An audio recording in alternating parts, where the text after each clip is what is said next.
The T-square, the scale. Tools of the architecture and interior design industry. But tools don't make good ideas or good design.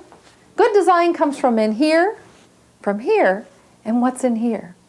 Over the years of Homeworks and Lynette Jennings' home, we've showed you how to use your imagination. We've given you lots of ideas to work with. That's what's up here.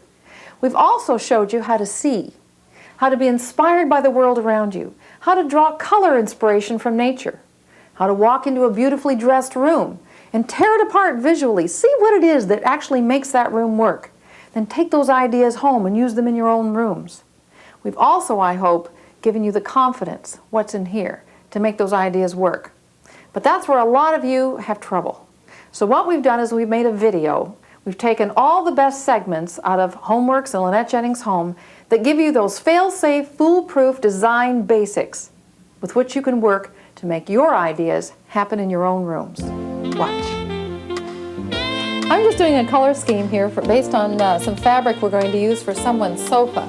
This is a good opportunity to explain to you how to do a color scheme for your living room based on the fabric that's in your sofa. And here's how you do it. It's really quite simple and it's absolutely foolproof. Take your fabric or your sofa cushion and just look at it for a minute. Now try and identify the 3 most dominant colors in that fabric. If you're having trouble doing this, take the sofa cushion off the sofa and go lean it against the wall, a wall that's far away. Step back about 12, 20 paces. And then I want you to look at the fabric, but scrunch up your eyes. You know how you blur your eyes a little bit so you can't really see the outline of what you're looking at, but you see color. Now, what are the 3 colors that really knock your eyes out? What colors do you see first that are most dominant? Now, whatever they are, those are the colors that you're going to build your color scheme around, because those are the dominant colors in your fabric. Now, you can straighten out your eyes now. Go put your sofa cushion back on your sofa, and then write down those colors. Or better yet, take the sofa cushion to the paint store. Take the whole sofa to the paint store if you have to. But the idea is that you want to match the colors in there, those 3 most dominant colors, with a paint chip. And then I'll tell you what to do next. Now here, I have a salmon that's very dominant, a rose that's dominant, and a green that's dominant. So I've found colors that go with the rose, the salmon, and the green that exactly match the color, for instance, the deepest color in your fabric. Now there's the dark, dark rose that goes with the dark rose in that fabric. And then I have the green as well. There's the green. And then I have the orange version, or the peach, as well. Now look at all the colors I have to work with. Now what you do is, if that color of burgundy is a little too dark for your walls, and that would be pretty tough to live with, then go up the ladder to a paler version of that same color and maybe put that on the wall. The idea is that each of the 3 colors works on a different surface. One of the 3 dominant colors, or one of the versions of that color, would go on your floor. Another version of one of the other colors would go on the wall. Maybe another would be on the side chairs or accompanying little chairs. And then maybe paler or darker versions of that same trio of colors would become the accents in your room. When you play around like that, you've got all sorts of variations. You wind up with a color scheme that's totally coordinated based on the original fabric. It's absolutely foolproof. One of the most confusing elements of design and decorating for most people is furniture arrangement. Ring any bells? Well, when I think about it, why is it so confusing? I mean, if you move your furniture around enough, sooner or later it's going to land in the right spot, right? Well, not always. Think about when your friends and your relatives come in through your front door. Do they walk right past your living room and make a beeline for the kitchen and the den in the back? I'll bet they do. And why? Because maybe it's decorated back there in warmer, cozier colors? Maybe they know there's beer in the fridge? Who knows? The point is that they're walking right past the living room because it's not inviting. There's something wrong there. Think about the last time you had a big party. Everybody stayed late, they went home, you're too tired to look at the mess, so you crash. You get up the next morning with clear eyes and you look at your living room and look at the way the furniture's been rearranged. I mean, it's all over the place. But why? Because they couldn't carry on a conversation sitting in the way you had it placed. Now that's what this living room is all about. A conversational cluster is an imaginary square of about 12 by 12 to 14 by 14 feet. Your furniture comes into that square. Then that square is oriented to a focal point. Now in this case, the fireplace is the focal point. Now why 12 by 12 or 14 by 14? Well, that's because if you move your seated furniture into that square, you can carry on a conversation with someone opposite without yelling. Because that's what you have to do when your furniture lines the room, is that you have to yell, and that's impolite. It feels uncomfortable. So there's your conversational cluster. Now if you have love seats, 2 love seats, that's fine. You could have a sofa and a sofa, a love seat sofa, an L-shaped sofa and a chair. Any combination will work as long as you keep it within that 12 by 12 foot area. Now once that's done, you also have to make sure that your furniture is oriented so it's inviting, and this is what I mean. If I carry on a conversation here, if I sit in this chair, and I want to talk to that fellow, that's just terrific. But if I want to talk to this guy, I've got to turn my head this way, and that's kind of uncomfortable. You get a stiff neck. So what you'll do instead is you'll sit side saddle so that you're comfortable. It's not the most graceful position, and certainly the chair wasn't designed to be sat in that way. So what you want to do instead, and again, this gets back to making the living room more inviting, kick the furniture a little sideways, a little catty corner like that. That way, it looks inviting. It's a lot more comfortable to sit, and I can carry on a friendly conversation with that person or that guy in the other chair. Now, your next question is, okay, if I do that, that's terrific, but what do I do with the rest of the space in the living room? Well, be creative. Now you've got the luxury of space you didn't have before, and that's kind of neat. Over here, we don't have a lot of space, so there's enough room for a side server, a couple of mirrors, a few accessories, and that's about it. Now what else could you put in there? Well, you could put a piano there, a writing desk, a wall unit, an entertainment center, or nothing. Just a picture and a plant would be gorgeous. On the other side of the room, I've got a little bit more space. This time it's a bay window. I've got enough space to put in a couple more chairs and have a little reading center. Maybe it's a wing chair and a bench or a little writing table. It's a nice private little corner. This is what we mean by a conversational cluster. Rearrange your furniture tonight. Have a party tomorrow. There's the one I want. That's it. You know, for a lot of you, choosing a color scheme, well, it's got to be the toughest thing to do in decorating, and yet it's really not. It's easy. You just got to know how. The idea is that when you choose color, you don't choose colors out of your head. A designer never does that. Colors don't come out of midair. They don't come out of their dreams. Colors are inspired by something we see. Now, this is my inspiration, this piece of fabric. Now this fabric probably is going to wind up on the sofa, it's chintz, that's going to be in the living room. So I'm going to use this to develop my color scheme. For you, it might be a piece of fabric on a sofa. It might be a cushion. It might be a cushion that's in another room of the house. It could be your husband's tie, the pattern in it. It could be a favorite blouse. It could be a picture that you're eventually going to hang over the sofa and frame there. The point is that you find your color inspiration anywhere. You find a group of colors that you like the way they go together, they feel good. And that's an important word because your color scheme throughout your whole house has to feel good. Now you take that inspiration, you analyze all the colors in it, you break them down, and you develop a color scheme for the whole house. Now the question you might be asking yourself is, okay, if you do that, what keeps the whole house from looking the same and being boring? Well, there's a way to do that, and I'm going to show you how. Now, for those of you who've moved into brand new houses, newly constructed houses, you're probably living with builder beige walls and probably builder beige carpet or something else equally neutral. You had to choose it on the spot. You had to make a snap decision. You don't have any of your furniture, so you just went for something that will go with everything. Well, now the day has come when you have to choose the everything that it's supposed to go with. Now you might be in trouble unless you do your homework, and I'll show you how it's done. First, you're going to make a chart just like this, just using the letters of the alphabet, like this. Now, each of those letters corresponds to a color in your inspiration piece, because before you do that, you've been to the paint store and you've picked up a paint card for each one of the colors in your fabric. Now, you identify the color to a color in the paint card, and it's really nice when you have a paint card like this that shows from light to dark all the variations of that color, because you're going to work with those. Now that I've done that, I'm going to take each one of these paint cards and assign them. Now, I've pre-stuck these. I've put a little tape on the back of it to make it really simple. I'm going to assign each one of these to a letter. The idea is that once you've charted your colors, you're going to take the same colors by letter and make a chart across the top. So it's A, B, C, E, F, G, H. We had 8 colors. And now you list down the side the rooms in your house. You've got your living room, we'll abbreviate and call it LR, the dining room, the hall, because it's a room, a kitchen. Maybe you've got a den in the back or a family room. Now you're going to go upstairs, stair area. You've got an upper hall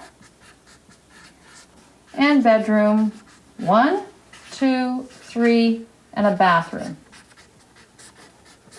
Now the idea is when you get your color scheme going is that you pull color A becomes your dominant color in the living room. Color B becomes the secondary color in your living room. We're going to make a tiny little B. Color C might be an accent color in your living room. In your dining room now, color B comes down and it becomes maybe the dominant color in your living room. Color C becomes the second most dominant, and now A, baby A, becomes the accent color. Now in the hallway, you may pull down another color. D may be dominant, but C may be your middle color and A still the accent. In the kitchen, the F may come down and be your dominant color. B becomes the accent color. A becomes the secondary color. See what I'm doing? So what happens is all these colors are being used, but as you pull them down into the other areas of the house, they change position between the main theme color, the accent colors, and the second main theme color. Now what I'm going to do is create a little floor plan. Actually, it's a diagrammatic floor plan, and show you how this actually works throughout the house. Here's the foyer. Coming off the foyer somewhere is your living room, right? This is the living room. Somewhere off the living room is your dining room. Coming out of the foyer will be a long hallway. Doesn't have to be straight and square. Just draw a little diagram like this. Coming off the hallway somewhere might be the kitchen. And off that, maybe a den or a family room or something toward the back of the house. Now you're going to walk up a bunch of stairs, and you're going to get upstairs to a larger hallway. This is your upper area. And then off that hallway is bedroom 1, 2, 3, maybe 4, and a bathroom. Now, does that look like your house? Probably not. Okay, what we're going to do now is take these color pieces that we've broken up and assign them to the rooms. Now let's say this first color is the dominant color in the living room. This might be the beige carpet. There's your dominant color. Now, the chintz that I was working with had a beautiful rose in it. So let's take a shade of the rose card and put that with that. That's A color, B color. And now let's bring in a paler shade of that same beige. Okay, there's color C, there's the accent color. Now watch what happens to this secondary color as it moves into the dining room. Okay, let's use a darker version of that, and we're going to have a really dramatic dining room. It's going to be gorgeous. Because you're using light and dark shades of the same color, don't worry about the fact that this goes with this, because it will. Automatic. Now let's choose another color for an accent, or it could be the secondary color with the raspberry. And now for an accent, we'll put a pale blue. There. And we'll just stick that one on there like that. All right. Now, this color, these colors all relate to another area of the house. So I take another shade of the same blue. Maybe this time it becomes a Wedgwood. Put that there. And now, kind of a creamy yellow. Yeah. Of a pale yellow moves into there. And we need an accent, maybe a paler blue. There's 2 blues in that fabric. There's one. Don't worry about the 2 blues going together. They work because they're in the fabric. Now you see what's happening? It's the same color scheme. They all relate, and it's going to move up into the other areas of the house. Choosing a color scheme for your house does not start in the brain. It doesn't start in the paint store. It starts at your kitchen table with a chart, a pair of scissors, and a bunch of paint chips. Do you remember the last time you went shopping for wallpaper? I'll bet you came home with a headache instead of wallpaper, right? Well, I was there. I saw you sitting down for hours looking at every page in every book in the store. Well, no wonder you didn't come home with anything. If a designer shopped for wallpaper like that, we'd never get our work done. No one's ever taught you how to do it. That's what I'm here for. The first thing you're going to do is make some decisions at home at your kitchen table, not in the store. And the first decision you're going to make is, what kind of style are you looking for? Are you traditional? Are you contemporary or oriental or whatever? Now that's pretty easy. Everybody can kind of figure that out. Write it down though, because you need a control card when you get to the store. Then you're going to decide on the kind of picture you want to look at, because after all, that's what you're doing, is you're putting pictures on your walls. Now the picture might be as subtle as a texture, but it's still a picture. Are you comfortable with little fishermen walking over a bridge this big? Eggplants this big? Or maybe you just want stripes. Maybe you want geometrics. You can't live with flowers. That's not your thing. Make that decision, because when you get to the store, it's easy to become distracted. Write it down. The next thing, I want you to wander into the room where you're looking for the wallpaper. Now, if it's the living room, then take a piece of fabric from your sofa or a cushion from your sofa if you have one, or you can carry it to the store, because you need a color reference. You can't remember color. Don't trust yourself. Even the best designers in the world can't trust their minds to remember perfect color, and that's what you want. So take a fabric or a sample or a cushion to the store. Here's my fabric. I brought this piece along with me. That's my color reference. That's the fabric on my sofa. Now I want to find a wallpaper that goes with it. I know what style I want, and I know I want stripes. And I've told this to the person into the store. That way they can help you. They'll get rid of all the other books that don't meet those categories. Now when you look through the books, don't look through every single page looking for what you're after. You'll never find it that way, and not only that, you will wind up with a headache. It's too many choices, too many colors. You get bleary-eyed after a while. This one, oops, this is contemporary. Got the wrong book here. Let's try this one now. Hey, now we're getting there. Here's a little trick I learned a long time ago. If I look at every page, I do get bleary-eyed. What I do is I pick up the corner and I flip through it this way. I don't even look at the pattern. I'm only looking at the colors they used in the book. Because what you might not realize is that the wallpaper manufacturers will gang a bunch of patterns together in a book that are pretty much designed by the same group of designers with the same color palette, the same paints, the same inks. So guess what? No matter whether it's a stripe or floral, if the colors don't work in that book with the fabric you've got, pass. Because even looking at all the different pages isn't going to make it work. But these colors do work. So now I'm going to start looking at the papers. Now don't dwell, sort of out of the corner of your eye, look at the florals. Don't dwell on them, because again, you're going to get confused. And you'll get inspired, but you're going to wind up buying something that you're not happy with. Now I'm looking for stripes. Let's see what we can find here. Ah, here's one.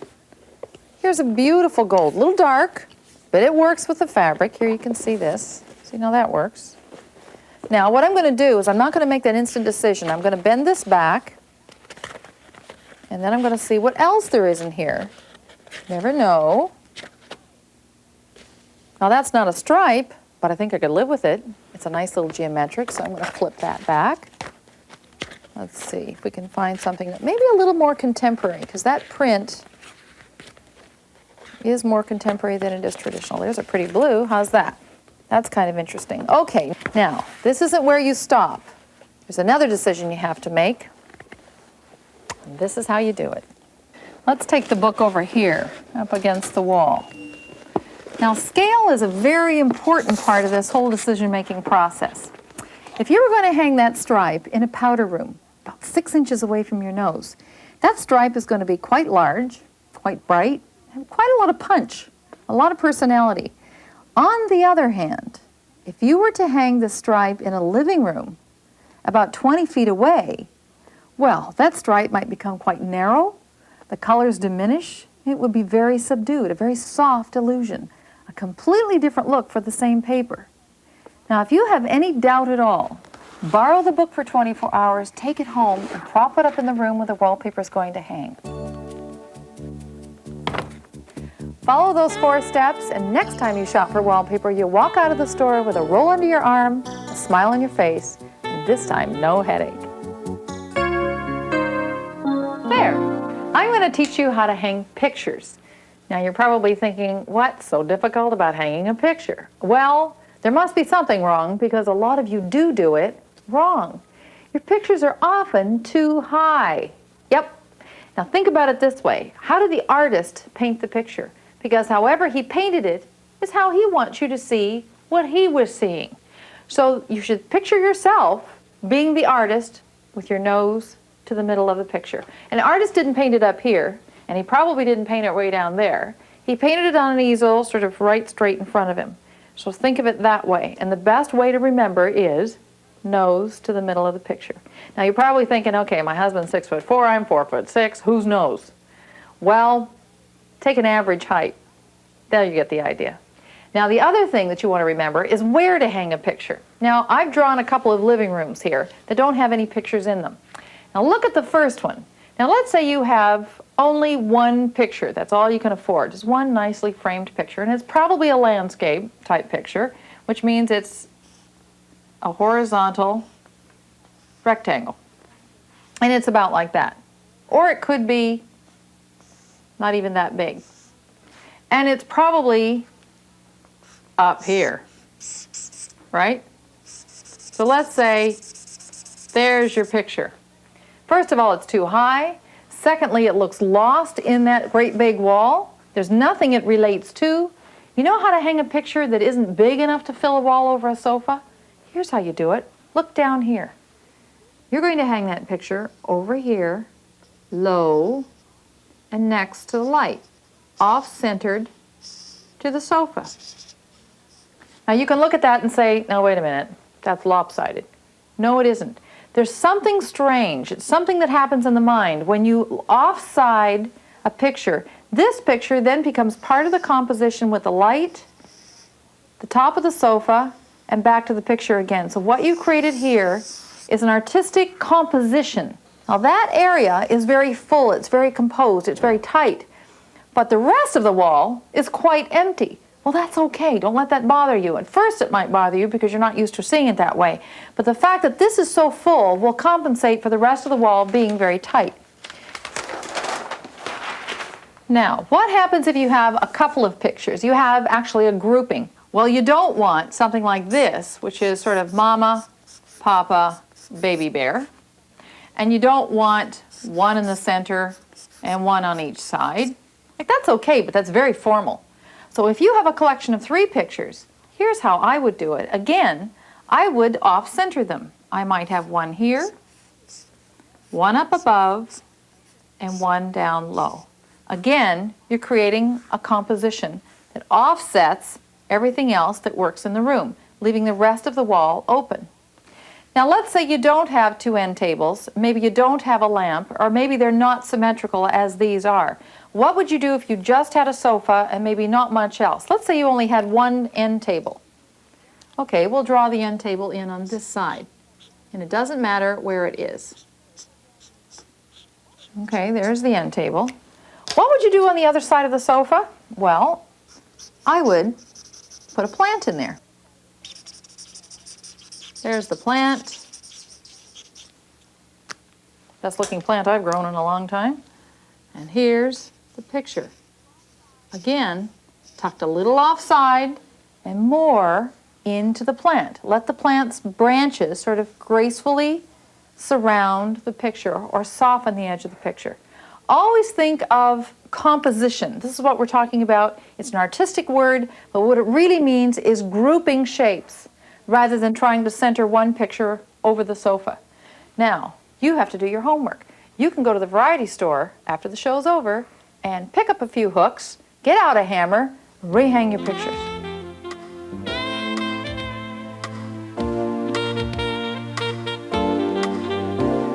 A little out of Africa? Sure, I'll take it, especially if Robert Redford was around the corner.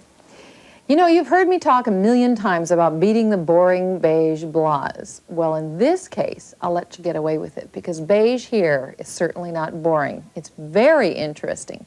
Now, granted, there's a beige carpet and there's beige on the walls, but take a look at that wall, speaking of walls. It's full of color. All those artifacts, all those crafts that probably somebody picked up from a holiday trip are full of colors. Now that's how you beat the boring beige blahs, is with color, and it's not bright color, because you'll notice the colors on that collection on that wall are all muted. Every color of the rainbow is represented, but they're all sort of dusted down or grayed down or very rich, earthy almost naturally dyed colors. And that's what's important. That's how you pick up the beige blahs. Now this whole theme was done in sort of an African, handcrafted, Peruvian, boy, there's a little bit here from every place in the world. But notice that it is all handcrafted, which means it's got a great deal of texture as well as color. And that's how you give a room like this a very earthy, warm, comfortable environment. Now take a look at this sofa. Ordinarily you'd see that fabric in a fabric store and you'd say, well gee, that's very contemporary. It's purple and it's taupe and it's mauve. Now what does that have to do with beige and earthen colors? Well, a lot, because when you look at it carefully it's got a great deal of texture. And that's what brings it in or pulls it into this room. And because it's textured, it looks handcrafted or hand woven. Now take a look at the fabric on this pillow. Ordinarily, again, you'd see it in a fabric store and you'd say, well, that's very contemporary. That goes with something that's very black lacquered and burgundy and very slick. Well, not necessarily, because when you look at the colors, they're all muted. They're very rich colors. There's turquoise and burgundy and sort of even a Wedgwood or robin's egg blue and a lot of gold. But what makes it earthy is the fact that there's a random pattern and the gold is sort of all over the place and the gold is sort of an antiqued gold or burnished gold. So if you have a fabric like this, or you can find a fabric like this, use it because it adds a little bit of glamour. It sort of updates a very handcrafted kind of look. And then look at this pillow. Well, that's fuchsia, boy is it ever. But it's a toned down, almost an Eastern kind of fuchsia, something you'd find in a Persian costume, for instance. It's very rich and it looks sort of nubbly. It looks elegant, so you've taken a very natural, warm environment and turned it into something that's elegant. As far as the furniture arrangement is concerned, well, it's a sectional sofa, which again is very contemporary, but it doesn't mean you have to have a very rigid kind of arrangement. In fact, look at what has become a coffee table. These are cushions, extra cushions for guests, but stacked up and they're rigid foam, they make a coffee table. All you have to do is accessorize them like you would an ordinary coffee table, and then if you're going to serve drinks or coffee cups that you're worried about tipping, just put a tray there instead and put your coffee cups and your glasses on top of that. This is a warm feeling, and it's so easy to decorate this way. All you need to do is pick up anything that's sort of naturally handcrafted when you travel or when you go on holidays, collect it all in one room, and boy, you've got an instant environment.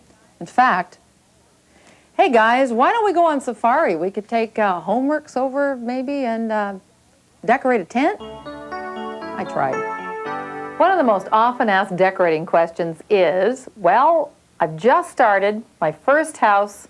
Where do I begin? I haven't got any money. Or, gee, Lynette, it's really time to redecorate and I don't know where to begin. I've got a little bit of stuff I want to keep, some things I don't want to keep. Where do I make my decisions? Where do I start? I haven't got a lot of money. Well, everyone seems to be in the same boat. I think the problem is that decorating is really a series of decisions based on priorities. Got that? It's kind of a profound thing to say.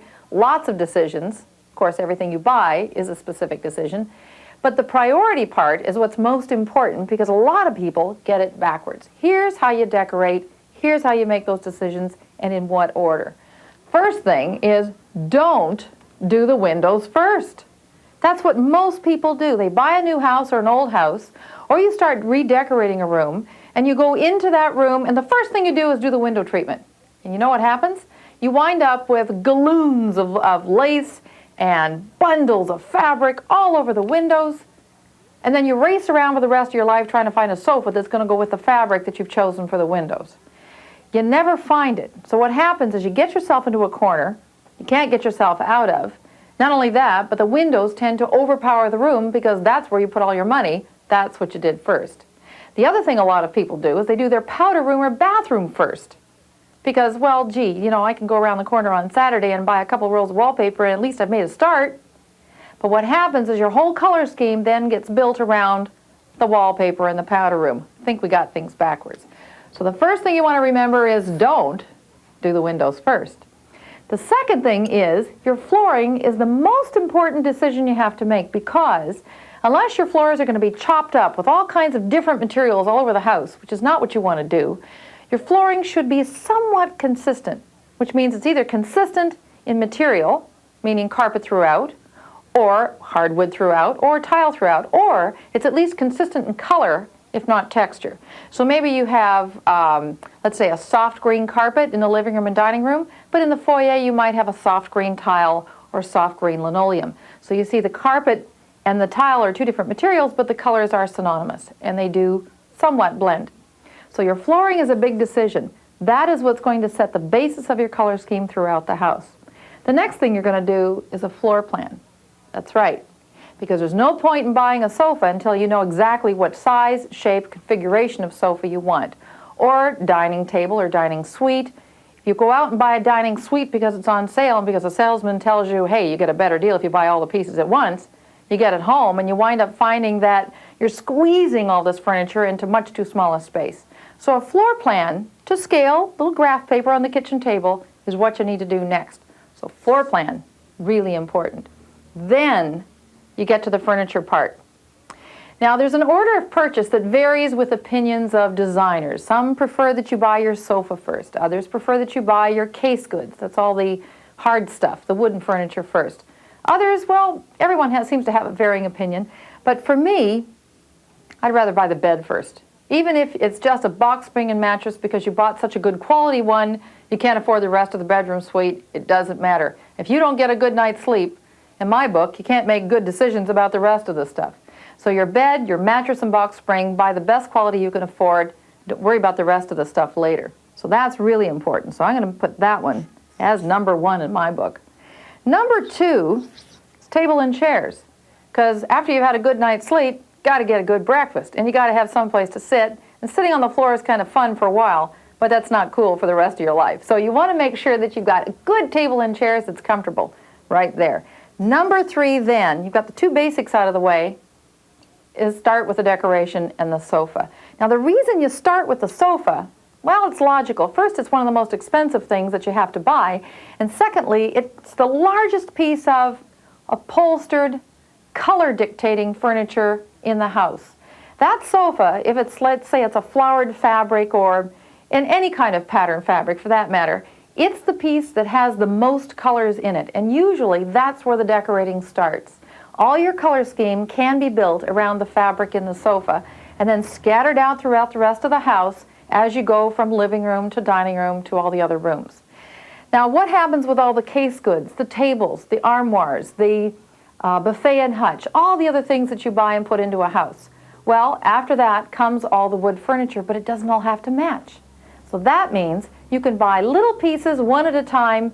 Some are antiques, some may be brass and glass, some might be the odd curio cabinet you buy on sale. What's really nice, and the way the professionals do it, is to buy pieces of furniture that don't match. That's what gives your house the personality. That's what makes your house you. To buy all of this and to make all these decisions at once, very foolish thing to do because, first of all, well, you probably don't have enough money to do it all at once. Most people don't. And even if you did, it's better if you take a longer period of time because you can make your decisions, well, with a little better advice, a little more research, more information. It also means that you're more comfortable with the decision you make because you've taken a little while to live in that house and live with what you've already got in order to decide what you need in the future. So when you start a decorating project, the first thing you're going to do is slow down, make sure you do it, plan it, make sure you do it slowly, one piece at a time, get your decisions in the right order, create your priority list, and then go from there. There, what do you think? How do you like my little fake window? This is a wonderful demonstration board. Now I don't want you to look at the drapery rod because it's not finished, and actually we're using nails behind here, but what I'm going to do is demonstrate how the new swags look. You know, there's the old swag curtain where your swag pulls to the side and it kind of hitches up here. The new swag is called a bishop swag, but there's a right way and a wrong way to do this. What we want to do here is create a lot of fullness. What happens in many cases is when you hang a simple curtain like this, it just hangs straight, looks like a limp dish rag. That's not what you want. What you want is something that looks very full. Now that doesn't mean stuffing tissue paper in there either, because I know some of you are doing that. So what we want to do is create some fullness, but also make sure that the swag is in the right spot according to the architecture of the window. When you swag any kind of curtain, don't just pick sort of any spot on the wall and pull the curtain back. What we want to do is look at the breaks in the window.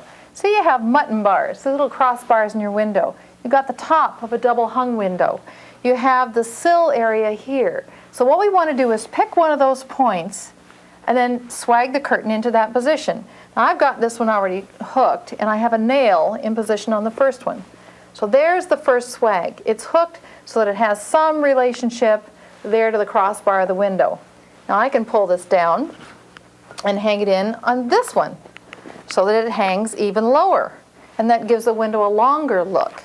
If you hang it really low and swing it right at the sill level, you've got a really long, graceful feeling. You could even hike it up real high and have that first poof up here, and it makes it look really high-waisted, as you see in some of the fashion. Now let's say that you're going to hang the curtain down this low. You want it nice and full, so just fluff it out. And then what do you do with all the rest of this on the ground? Well, gone are the days where curtains just match the height of the carpet. What you want to do is have it sort of flounce. Almost, you can billow it, you can pull it, just like this. Sort of have it puddled at the bottom. Cats love it. Or you can just have it break slightly on the carpet like a man's trouser would break on the top of his shoes. It gives you a very languid, kind of elegant, lazy look about your fabric. And then you have a well-proportioned window.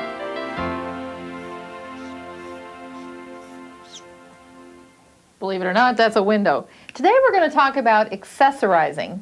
Particularly, we're going to talk about accessorizing a fireplace mantle. Now, there are two methods to accessorizing a room. One is to keep it very formal, and that means symmetrical. And the other is asymmetrical or informal, more casual. First, I'm going to demonstrate, though, how to accessorize a mantle wall with a formal arrangement. Now, this is a fireplace, and these are the two windows. Some walls do have windows just astride the fireplace. So what we're going to do is start with something centered over the fireplace. Let's say you've got a picture. All right, there's your picture, such as it is. I hope your picture is more square than that one is.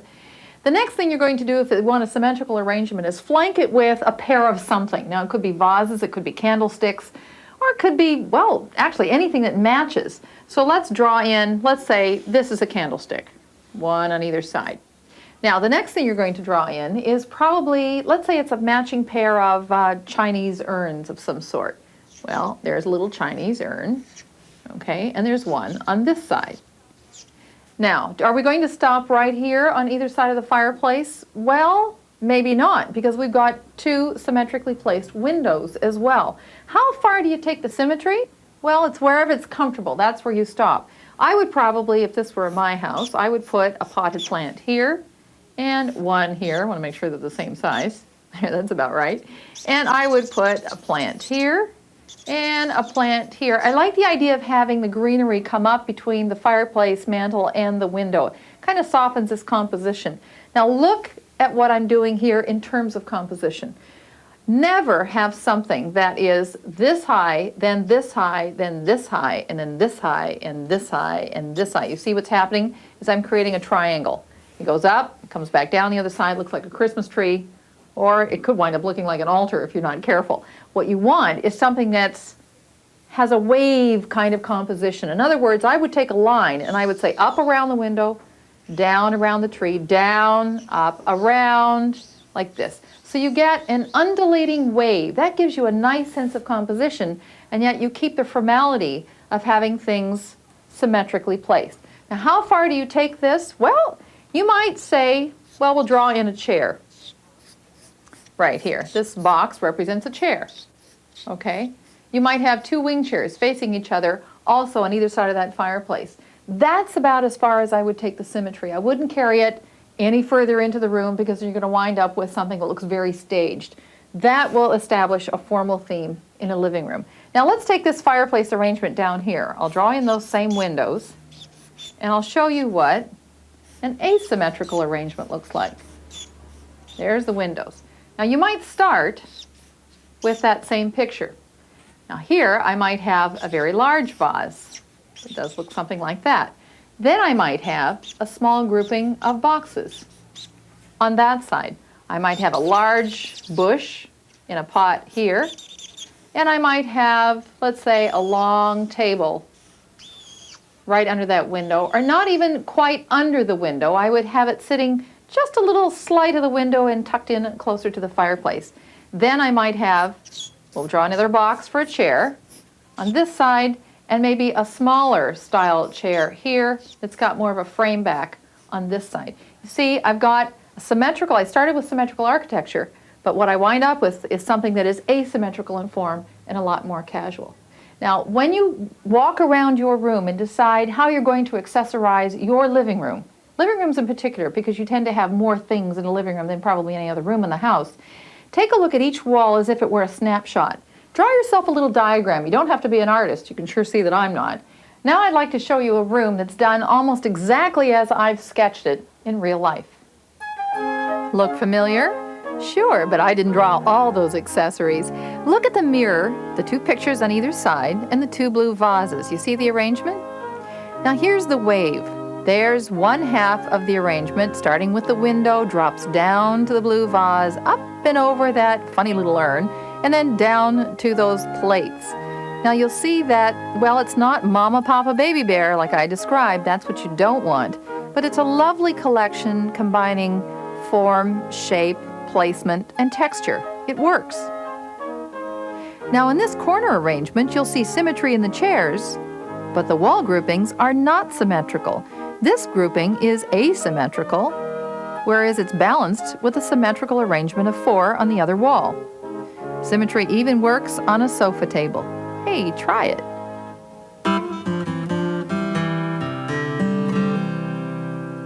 You have an L-shaped living room and dining room. You have a rectangular living room and dining room. Either way, it's one large, big, open space. You might have an archway. Could be a narrow archway or a wide archway. But you still have the configuration of that long wall, and it seems to send everybody into a tizzy. What do you do with this enormously long wall and what usually is a fairly narrow space? Well, there are a couple things you can do, but I'm going to show you one solution I think that's been beautifully done in this room. Now, when you have this long wall, you can treat it as 2 separate rooms only if your archway is very tight and closed, which means you've got a fair bit of wall on either side of the arch. That means it's really 2 separate rooms. But if you have a situation where the archway is really wide open and you only have a little bit of wall sticking out from that long main wall, you don't really have enough there to treat the rooms separately. Put wallpaper in one room, for instance, or another wallpaper in the other room. Visually, they do connect. So you have to treat that long wall as one big space. Now, how you do it is really up to you, but this is a really interesting approach. Now, take a look at this long wall here. You start with a fireplace in the center. That says living room. That, in a way, defines this initial space. And then what they've done is flank the fireplace with bookcases. Now, up to there, it's not really unusual. It's beautifully done, it's comfortable, it's warm, it certainly stores a lot of stuff. But look at the way they've connected this room to the dining room beyond through the archway, almost as if it isn't even there, and then into what becomes a lower area that is really a buffet. In fact, the buffet starts from the arch wall all the way through to the wall at the end of the room and encloses at the far end a rad.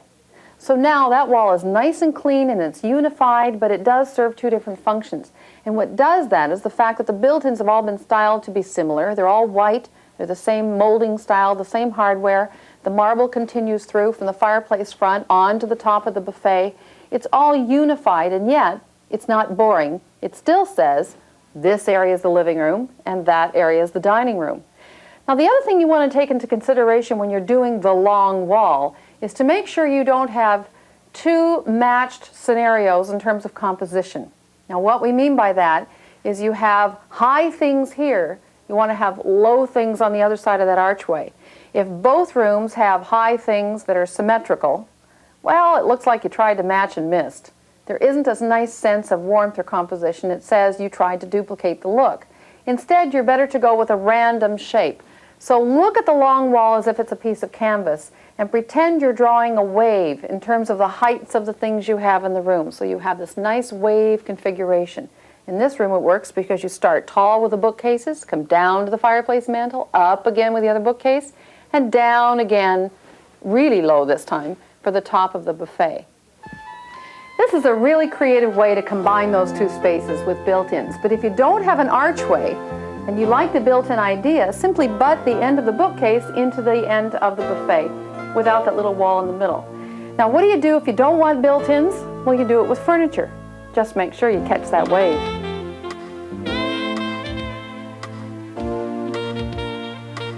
If you've just moved into a new house, newly constructed house, an apartment, a condo, maybe you've put a room on the back of your old house, one of the toughest challenges you have in decorating is adding the warmth, because you don't have any nooks or crannies to work with, you don't have any old baseboards and old moldings. It's brand new construction, and it's kind of tough to add that country warmth.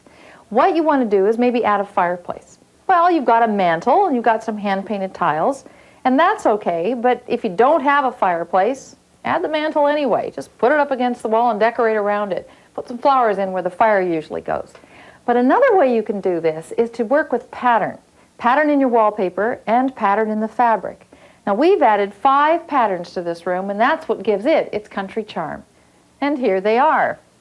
The first pattern is this little stripe just below the oak chair rail. The second pattern is above it. This is sort of an open companion, a floral companion to the same stripe. Now there is a little border here sitting on top of the oak chair rail, and you don't really count that as a pattern because it is a function of the stripe down below. But it is a nice little detail that does add warmth to the room.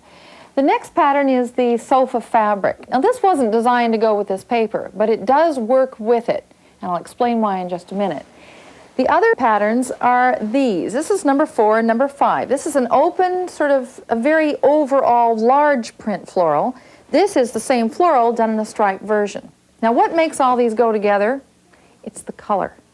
Their colors are all synonymous. It's the same blues and golds and pinks throughout all of those patterns, and that's one of the magic elements to matching patterns. It's their colors. They have to be somewhat the same. The other magic element is scale, and by that I mean this. They're all opposites. This is a stripe, there's an open floral, here's a plaid, large floral stripe. There are no two that are really the same pattern or the same size. And as long as you keep them far enough apart with the same colors, they'll all work. The other demonstration of this same kind of thing is on the window treatment.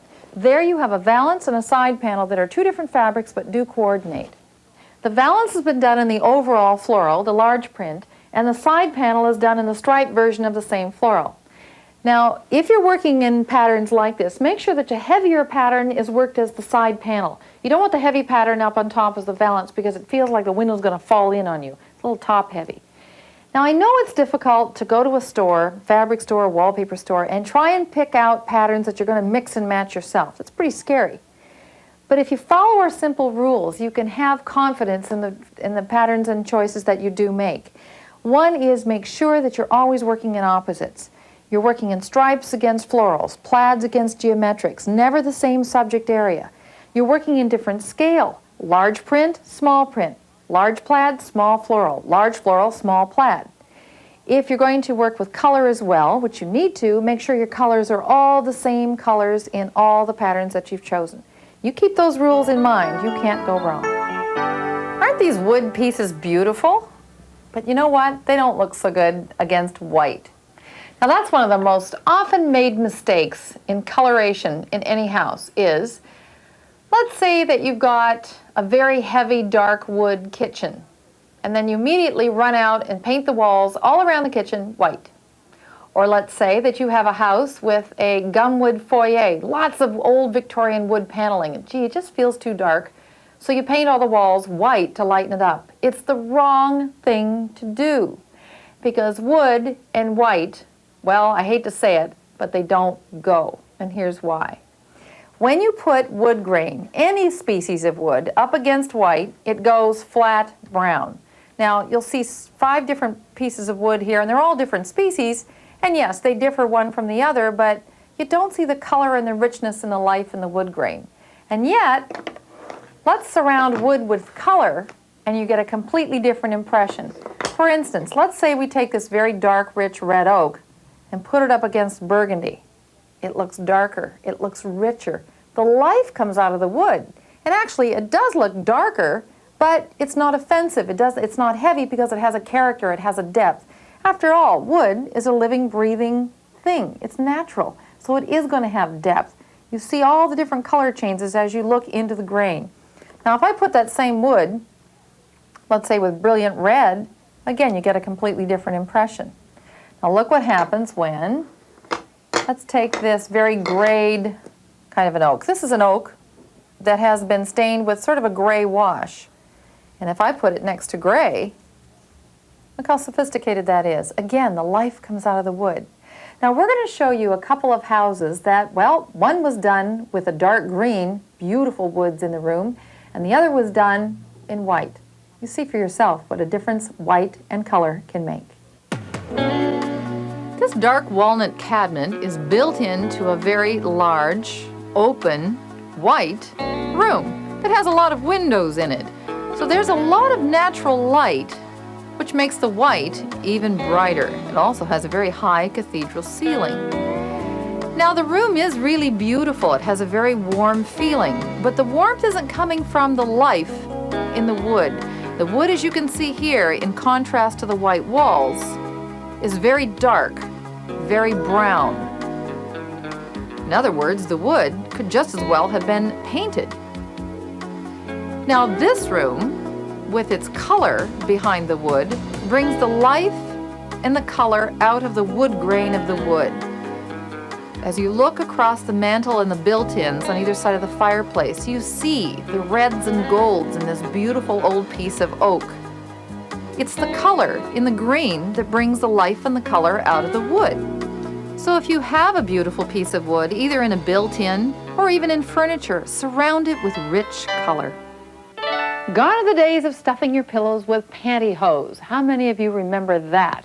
I do. When you made your own pillows, that's all we had to stuff them with, unless you took apart an old sleeping pillow that was full of feathers. Well, nowadays we've beat that system. We've got all sorts of things to stuff your pillows with.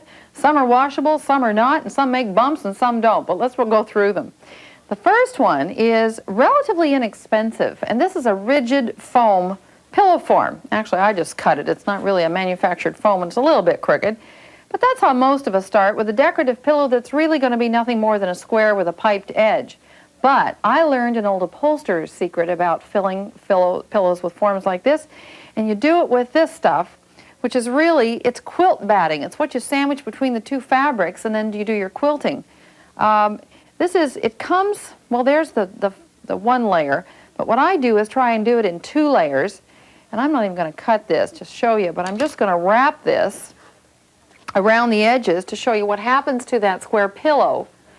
Now you've got the square pillow, but you've got a nice round edge. Because what happens when you don't is if you get a flimsy fabric and you put it there and your piping isn't exactly right on the corner, this edge sticks through the fabric and it looks really, well, it looks a little tacky. It looks very amateur. It doesn't look professional. So what you want to do is just wrap it that way, and that way you get a nice smooth edge, but you still have your square form. Well, that's a really easy trick.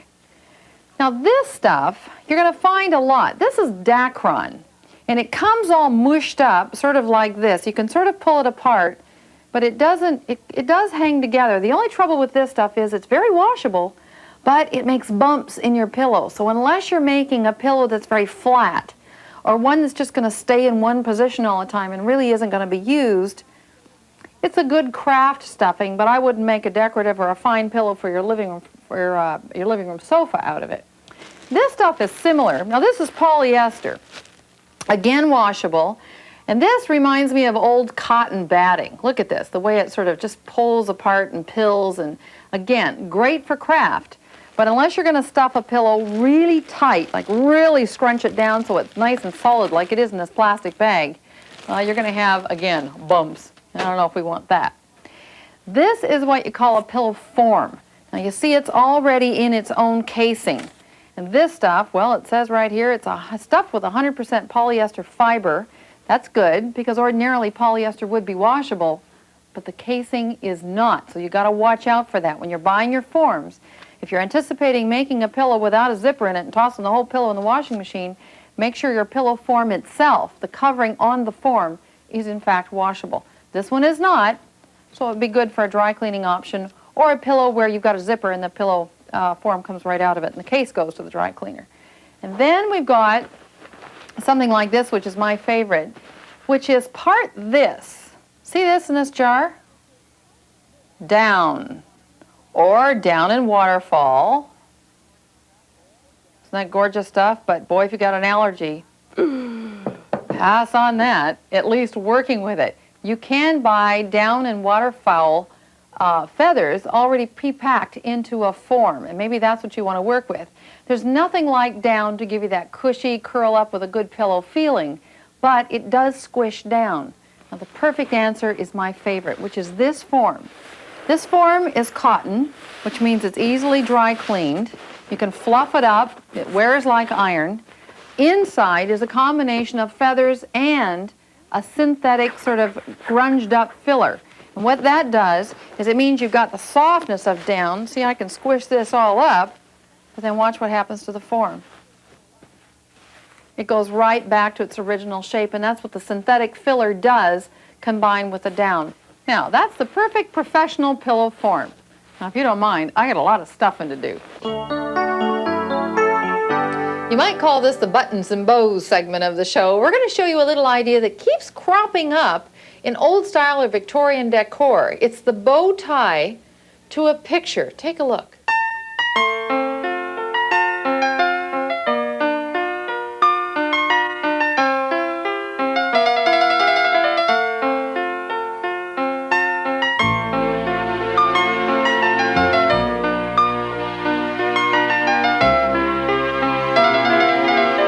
Lots of different ways you can make those bows, but I'm going to show you a real simple way. And actually, it's not a tied bow. Get yourself a length of ribbon and make sure you get really good quality ribbon, because the ribbon is going to be a beautiful part of that picture, the whole presentation, so you don't want to skimp. Good quality ribbon, and moires or satins are always really elegant. Now, take your piece of ribbon and cut off, in this case, my bow is going to be twice that width. So that's one tail, that's one little loop of the bow. So I cut a piece that's twice the width of the loop, okay, and then I cut 3 of them exactly the same length. There's 2,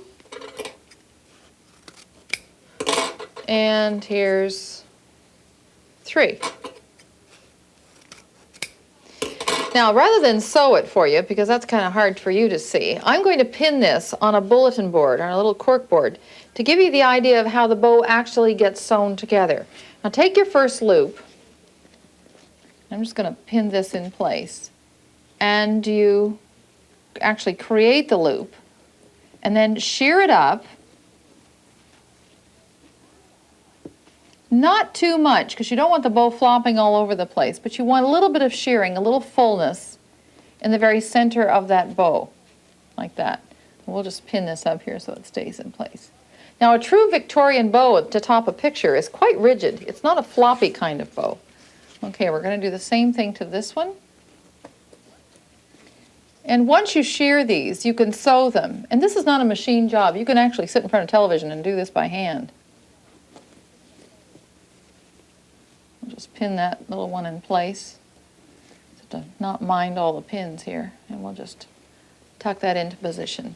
And now the next piece, the same thing's going to happen, only this time it's going up here to the top. And you shear it in